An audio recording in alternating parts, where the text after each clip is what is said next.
بسم اللہ الرحمن الرحیم۔ شروع اللہ کے نام سے جو بڑا مہربان نہایت رحم والا ہے۔ لقد أنزلنا إليكم كتابا فيه ذكركم أفلا تعقلون۔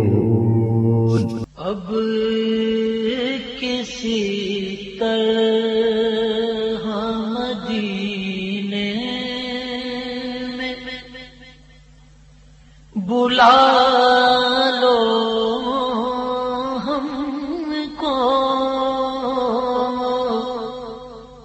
اب کسی طرح مدینے میں بلا لو ہم کو،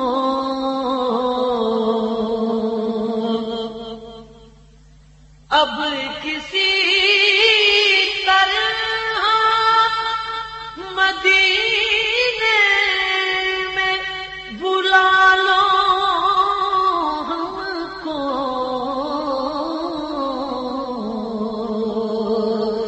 ہجر کے گھور اندھیروں سے بچا لو ہم کو، ہجر کے گھور اندھیروں سے بچا لو ہم کو۔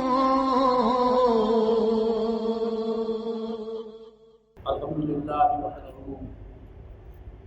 وحدہ والصلاة والسلام علی من لا نبی بعدہ، اما بعد فاعوذ باللہ من الشیطان الرجیم، بسم اللہ الرحمن الرحیم، قل هو اللہ احد، صدق اللہ العلی العظیم، الصلاۃ والسلام علیک یا سیدی یا رسول اللہ وعلی آلک وصحابک یا نبی اللہ، الصلاۃ والسلام علیک یا سیدی یا رسول اللہ وعلی آلک وصحابک یا رحمۃ للعالمین، الصلاۃ والسلام علیک یا سیدی یا رسول اللہ وعلی آلک وصحابک یا نبی اللہ، الصلاۃ والسلام علیک یا سیدی یا رسول اللہ وعلی آلک وصحابک یا محمد رسول اللہ صلی اللہ علیہ وسلم۔ السلام علیکم ورحمۃ اللہ وبرکاتہ۔ اللہ تعالیٰ کی توفیق سے تقریباً 5واں جمعہ مبارک ہے، ہم وحدہ لا شریک پر بات کر رہے ہیں۔ ہماری یہ گفتگو 3-4 لفظوں پر موجود ہے۔ پہلی بات تو یہ ہے کہ اصل بات کا سمجھانا ہے کہ شرک کیا ہے اور عطا کیا ہے۔ دوسری بات میں نے آپ کو سمجھائی تھی کہ جب کوئی بھی شخص اللہ تبارک و تعالیٰ کو پسند آ جاتا ہے، اللہ تبارک و تعالیٰ اس کو عطا کرتے ہیں۔ اس میں نے عبد کی اقسام بتائی تھی، عبد کی 3 قسمیں ہیں، عبد رقیق، عبد عابد اور عبد معذور۔ ان تینوں کی تفسیر بھی میں نے آپ کو بتائی، بڑے وسیع انداز سے۔ حضرات گرامی، اللہ تبارک و تعالیٰ کی ذات بہت کبریا ہے، جو چاہے وہ کر سکتا ہے۔ مثال کے طور پر موت ہے نا، موت اگر رب چاہے تو وہ کہتا کن فیکون، بندہ مر جاتا، لیکن اللہ تعالیٰ نے ایک نظام بنایا، اس کے لیے ایک فرشتہ مقرر کیا، وہ روح کو قبض کرتا ہے۔ ہمارے بہت سے بھائی اس بات کو نہیں مانتے، وسیلے کو نہیں مانتے، وہ ایک موت نکالنے کا وسیلہ بنا دیا یا نہیں؟ بولو تو صحیح یار، بنا دیا۔ اسی طرح اللہ تبارک و تعالیٰ نے ہر کام کے لیے وسیلہ بنایا، تو ان کے لیے میں نے مثالیں بھی دی۔ اب ایک اور میں دلیل دیتا ہوں قرآن پاک سے۔ اللہ پاک نے اولیاء کو ہیں جو ہے، لیکن ایک طرف ان سے منسوب جانوروں کو اللہ تعالیٰ مردہ زندہ کرنے کا سبب بنا دیتا ہے۔ بندہ تو بندہ، جانور۔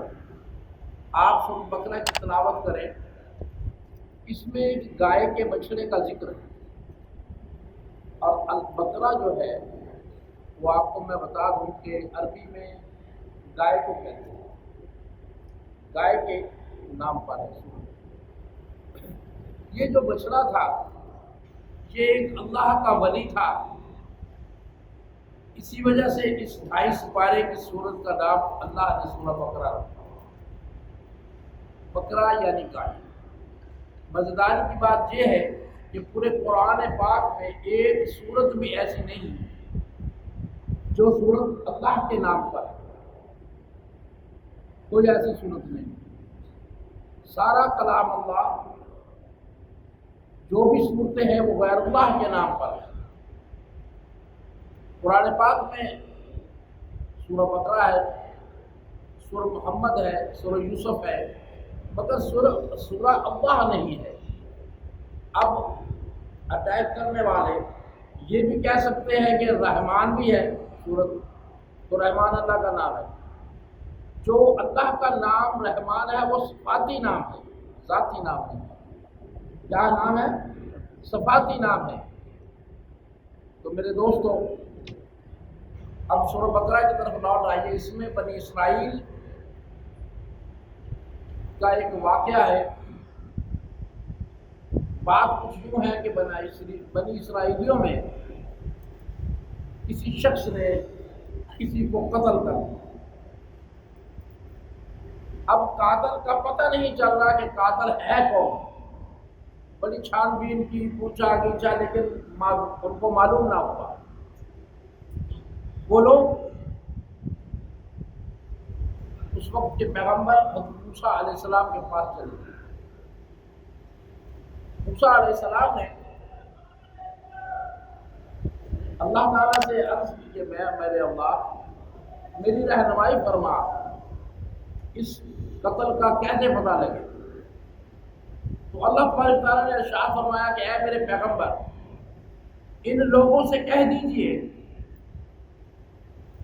کہ ایک گائے لے کے آؤ اور اس کو ذبح کرو۔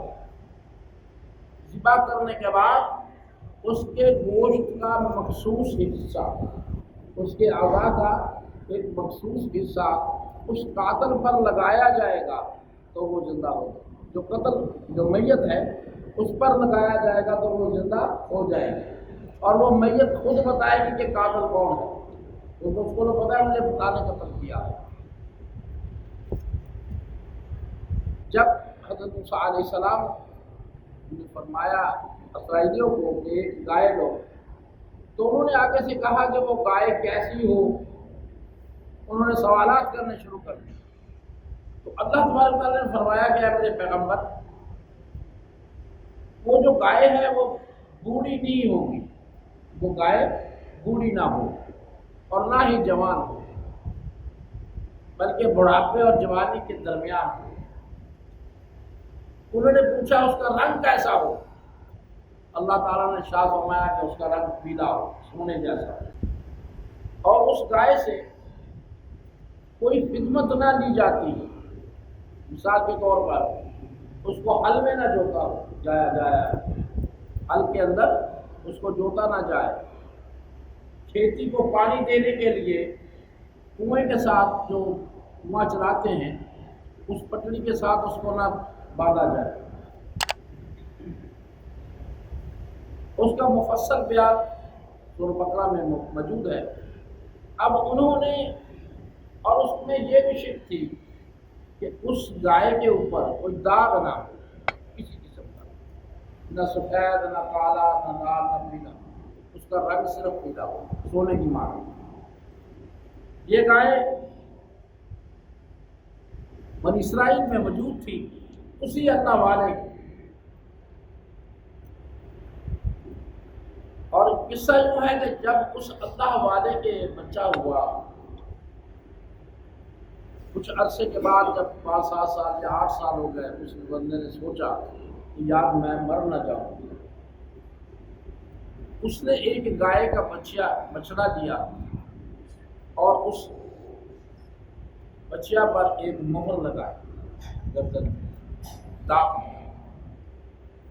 داغنے کے بعد وہ اس کو جنگل میں لے گیا اور اللہ سے عرض کی، اے میرے اللہ، اس گائے کے بچیا کو میں یہاں چھوڑ کے جا رہا ہوں، مجھے معلوم نہیں میں کب تک زندہ رہوں گا، فی الحال یہ میری امانت ہے، جب میرا بچہ ذرا بڑا ہو جائے تو وہ اس کو مل جائے، یہ امانت اسے مل جائے۔ جنگل میں چھوڑنے کے بعد کچھ عرصے کے بعد وہ بندہ بہت ہو گیا، وہ اللہ کا ولی، اللہ کو پیارا ہو گیا۔ چند سال گزرنے کے بعد جب وہ بچہ بڑا ہو گیا اور گائے بھی 5-7 سال کی ہو گئی یا 8 سال کی ہو گئی، اس کی والدہ نے، جو کہ وہ بھی اللہ والی تھی، بچے کو بلایا۔ بچہ بھی بڑا پرہیزگار، صالح اور متقی تھا، ماں کا بڑا فرما بردار تھا۔ اس نے اپنے بیٹے سے کہا، اے نور نظر، تیرے لیے تیرے باپ نے فلاں جنگل میں